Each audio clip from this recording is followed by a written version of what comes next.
Mampir kandang puyuh posisi malam. Nah, kalau malam kandang saya ya rame om, terang benderang seperti siang, ada lampu sorotnya.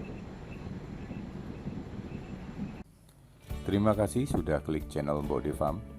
Jangan lupa klik like, berikan komentar yang sopan serta membangun, dan pastinya klik tombol subscribe agar Anda semua mendapatkan video update dalam bidang ilmu peternakan, ayam, dan puyuh petelur.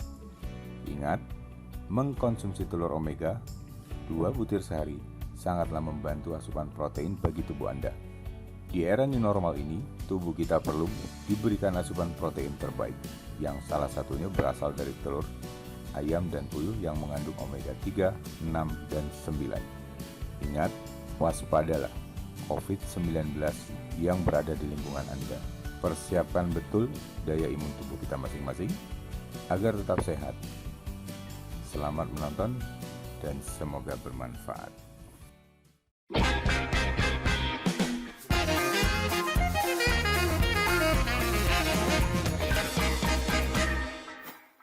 Assalamualaikum warahmatullahi wabarakatuh. Lagi jalan sama bosnya ini.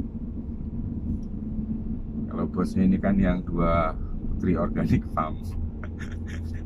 Kalau saya Bode, apa sih? Oke, sedikit membahas masalah DOQ tadi. Sebenarnya prinsipnya ideal untuk bobotnya itu dari usia 0 sampai dengan 7 hari itu sebenarnya tidak ada acuan untuk diarahkan ke penimbangan, itu tidak ada. Karena DOQ itu baru bisa ditimbang sekitar usia dia mulai 7 hari, itu mulai kelihatan berapa bobotnya. Cuman kalau di saya memang analisa random partial checknya itu startingnya memang saya mulai dari usia 4 hari. Nah, kenapa 4 hari?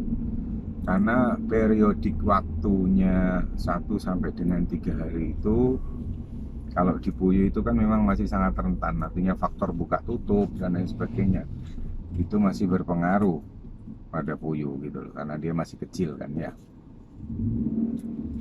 Nah, ketika memang usianya dia sudah 4 hari itu kan sudah melewati fase kritis. Jadi secara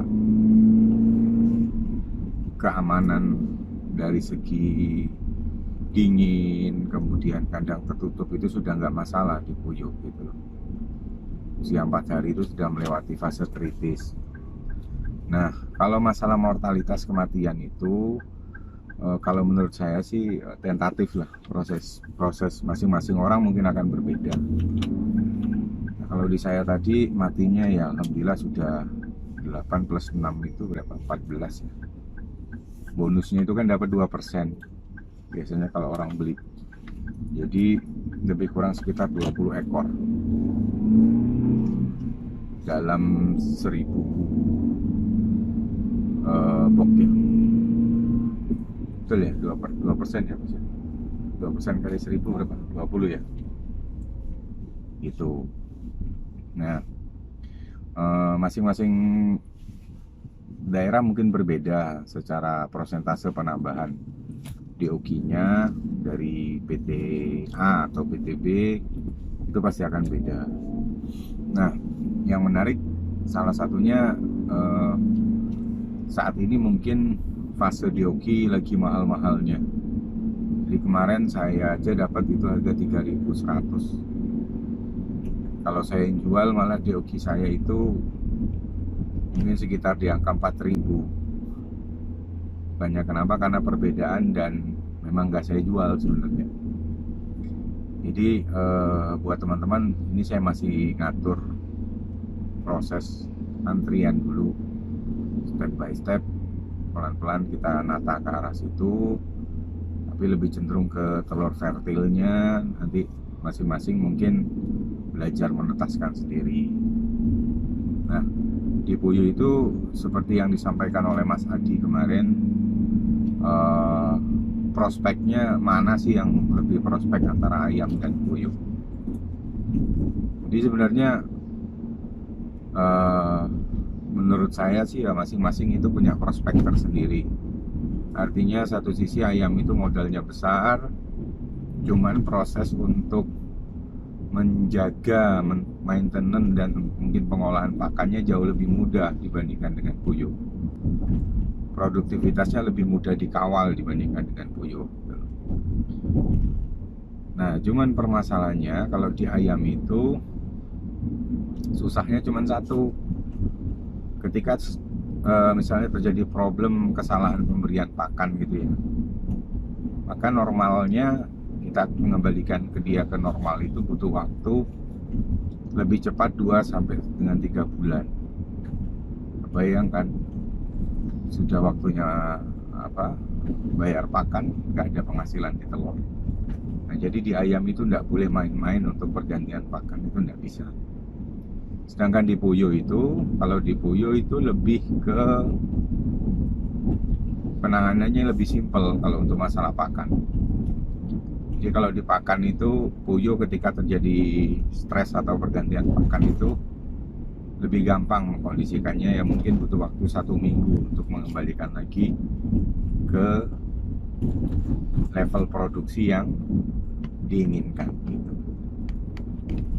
Jadi buat teman-teman kan kadang ada yang tanya nih, saya benerin dulu. Ada yang tanya artinya dominan mana gitu loh. Jadi kalau bicara dominan sih ya, kenapa sih saya harus punya 2 ternak itu sebenarnya ada sisi gendong inditnya namanya. Gendong indit itu apa? Ketika orang ataupun posisinya misalnya harga ayam lagi running up nih, naik harga tinggi. Nah, itu bisa nutup untuk posisi dari kerugian puyuh.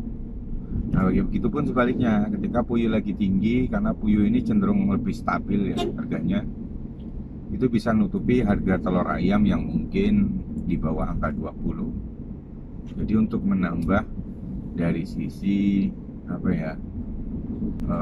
benefit yang didapat saja. Nah, bukan gitu ya Mas.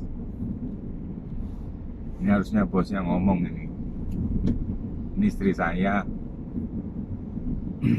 Kalau kita kemana-mana pasti berdua. Jadi merintis usahanya bersama, kemana-mananya berdua,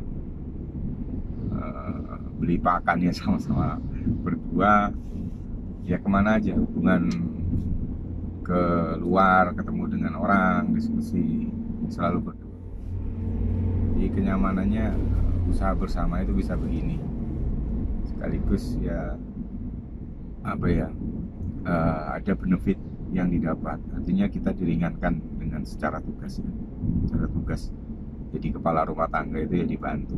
Istrinya bagian marketing, saya lebih ke product knowledge-nya, bagaimana biar produktivitasnya tinggi.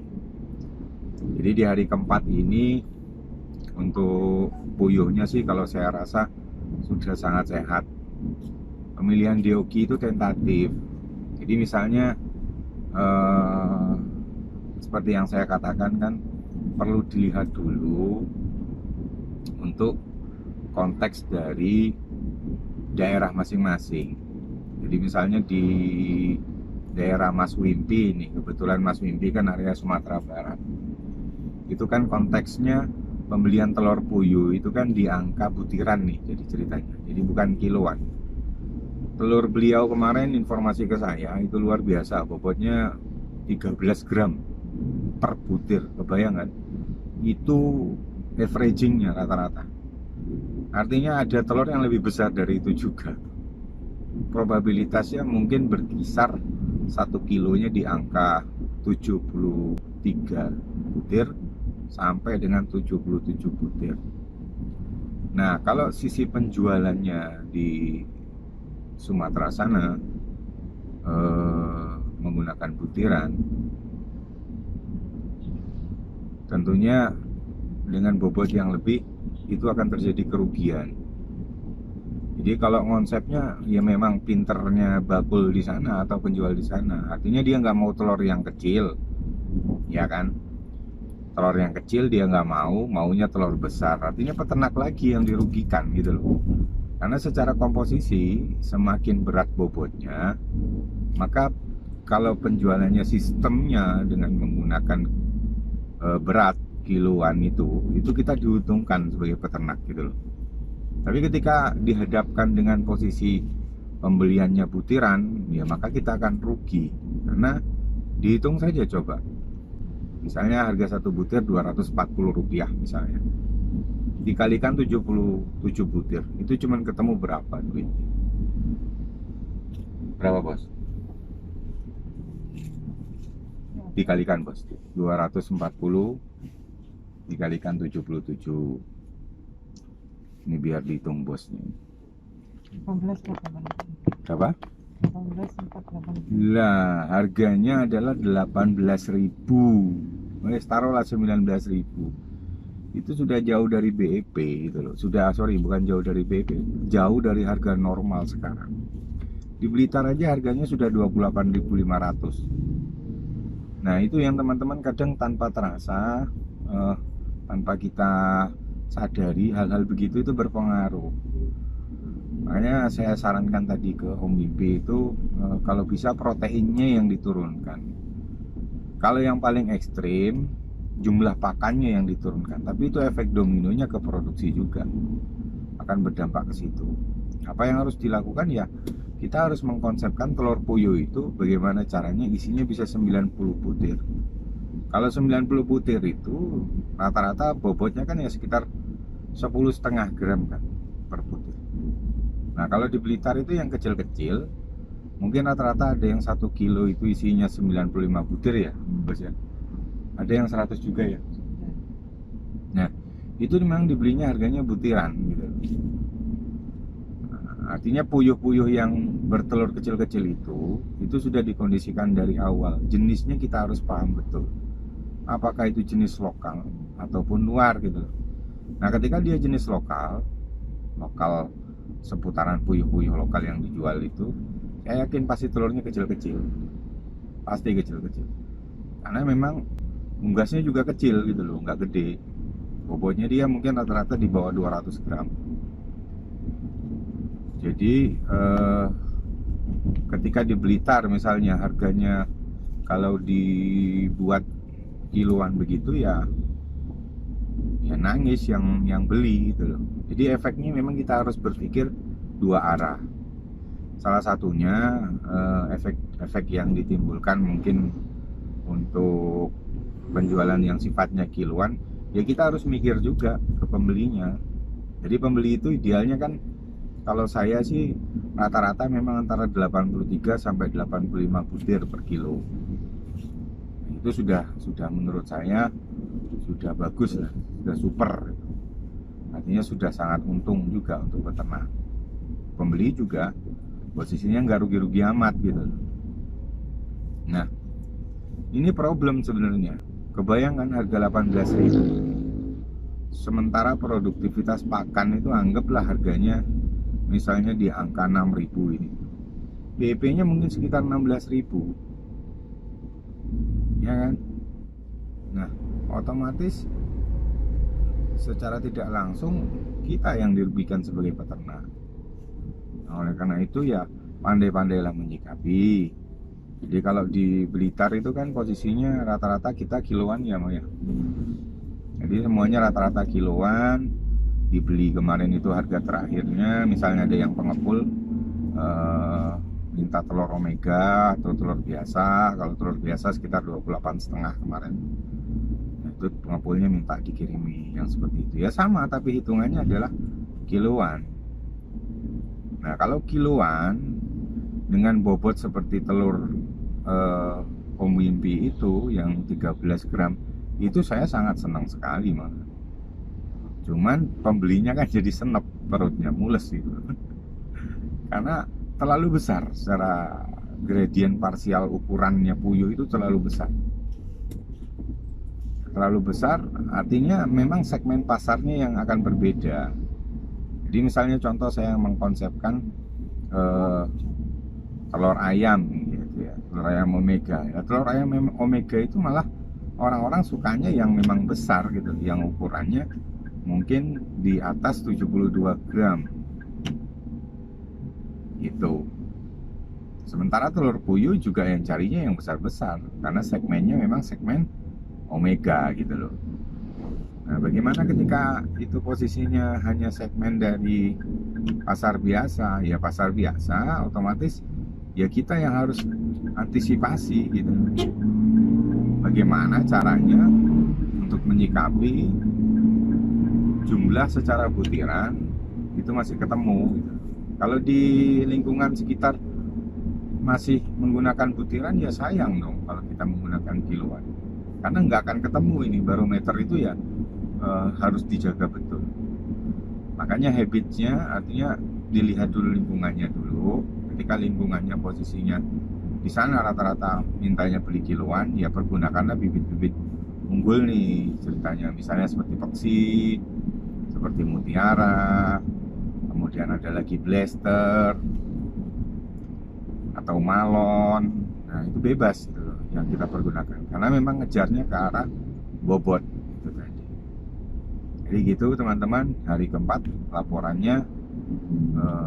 Insya Allah saya coba buat video ini sampai dengan dia produksi sekitar 5% yang saya katakan, agar posisinya bisa nyambung ceritanya.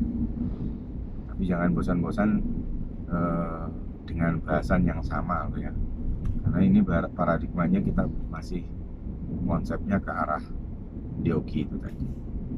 Jadi setelah itu di tengah-tengah itu saya coba buat untuk maintenance kakak, karena tanggal 25 besok ada jadwal penyemprotan di kandang saya. Step by stepnya saya akan tunjukkan ke teman-teman. Jadi gitu, pokoknya semangat belajar dan pastikan marketnya tepat, permintaan barangnya banyak, puyuhnya dijaga kesehatan. Assalamualaikum warahmatullahi wabarakatuh. Assalamualaikum warahmatullahi wabarakatuh. Ini kondisi di Oki hari keempat. Kematian masih sama, mortalitasnya 14 ekor. Bisa dilihat ya, gede-gede, makannya banyak. Nah, besok hari kelima ini sudah kita mulai biasakan mereka makan menggunakan tempat. Jadi ada tempatnya yang saya ceritakan di awal, menggunakan kayak wadah tempat pakan itu ya, yang kita kasih jaring. Sehat-sehat, gede-gede, dan aktif-aktif. Bulunya sudah mulai full, tumbuhnya mulai, bulu-bulu kasarnya itu sudah mulai banyak yang mulai tumbuh ya. Nah kalau yang di bawah itu, lihat itu, dia pasti lebih banyak dominan kumpul di lampu yang 100 watt, karena sekali lagi kondisi yang di bawah ini kan cuacanya beda. Prinsipal udara itu kan semakin berat dan semakin banyak kandungan airnya, maka dia ada di bawah itu teman-teman. Tapi ini sudah kita biasakan, artinya sudah dibuka untuk posisi tutupnya di siang hari. Ini juga kita buka.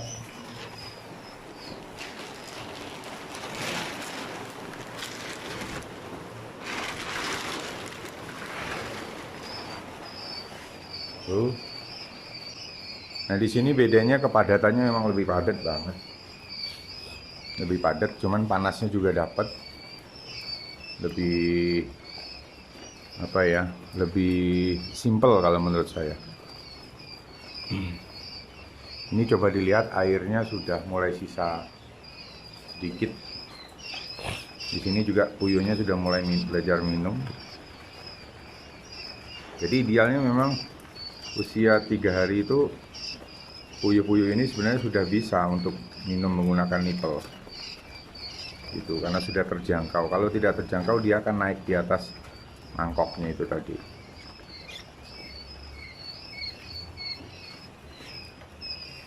yang bawah sama. Nah, untuk susunya misalnya dikondisikan sampai dengan usia 4 hari ini enggak apa-apa, mulai di stop, diberhentikan.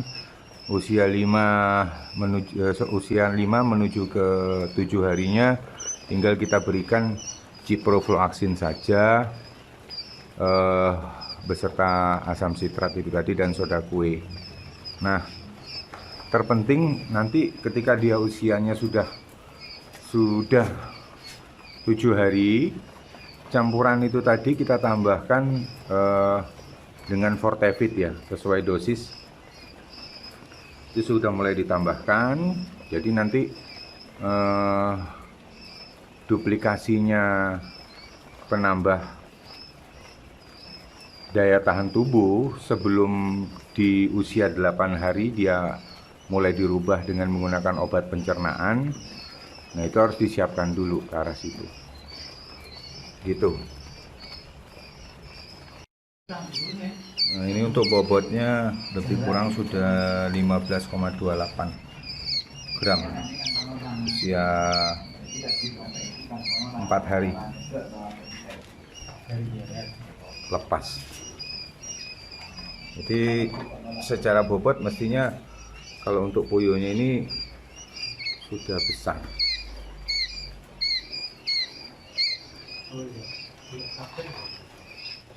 Lumayan cepat besar.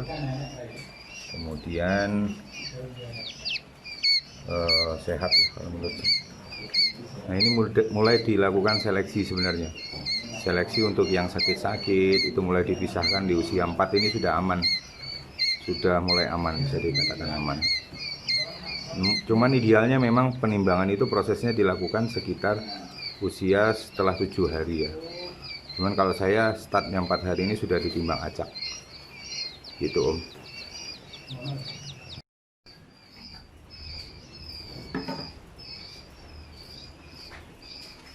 Nah, ini proses penambahan untuk air minum. Dosisnya karena airnya cuma separuh 10 liter, dosisnya kita kurangi, jadi asam sitratnya 10 gram, kemudian obat ciprofloxacinnya 2,5 gram.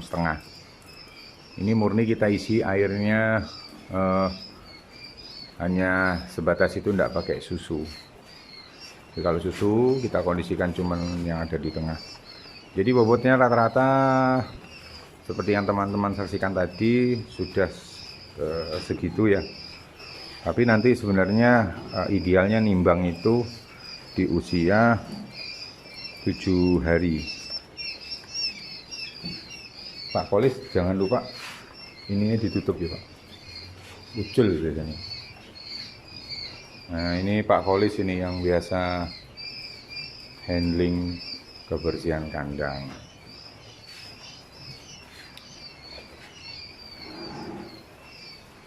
Gitu.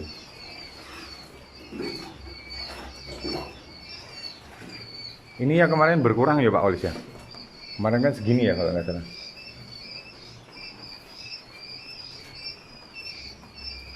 Ini ngisi tandonnya ini.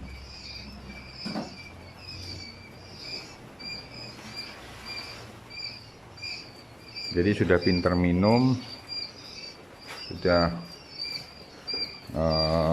masa kritisnya sudah lewat. Kalau puyuh ini kan 1 sampai dengan 4 hari masa kritisnya. Kalau kita bisa bertahan 1 sampai 4 hari itu insya Allah selamat lah. Pertumbuhannya bagus banget ya. Nah, nanti di periode usia setelah 7 hari baru kita isi untuk di sini dengan pakannya tadi. Besok mulai jenengan kasihan Pak Kolis, tempat pakan yang wadah kotak itu ya. Mulai diajari. Gitu.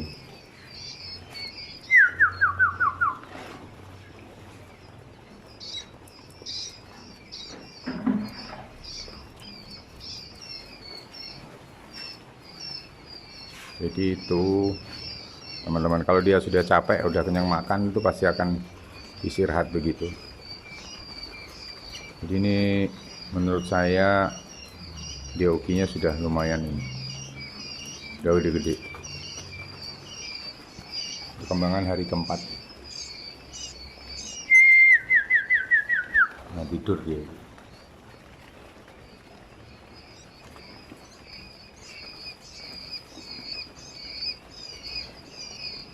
Oke teman-teman.